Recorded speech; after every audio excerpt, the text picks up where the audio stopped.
হ্যাঁ বল। আরে মা তো সবসময় এঁটুলি পোকার মতন পেছনে লেগেই আছে। বল বল বল।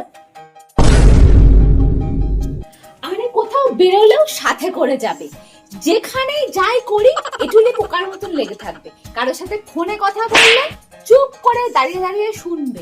এই জীবনটা না একেবারে নষ্ট করে দিচ্ছে। আরে বাবা, আজকালকার দিনের মেয়ে তো আমরা, আমাদের তো কিছু পছন্দ অপছন্দ থাকবে তো বল। ওনার কথা যাকে দেখে দেব তাকেই বিয়ে করতে হবে। Oh shit!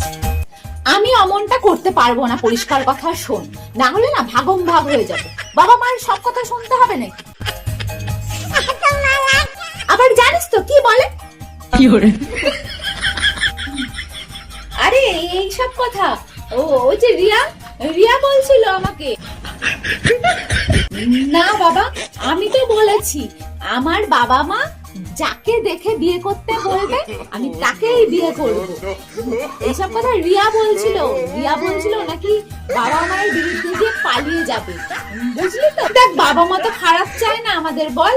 বাবা মা তো ভালোই চায়, আমরা যাতে ভালো থাকি সুখে থাকি, বাবা মা তো সেটাই চায়, তাই না? আমি তো ওকে পরিষ্কার বলে দিয়েছি আমার বাবা মা আমাকে ল্যাংড়া খোড়া কানা যাকে ধরে দেবে আমি তাকেই বিয়ে করব। হ্যাঁ, তারপর শোন না, তারপর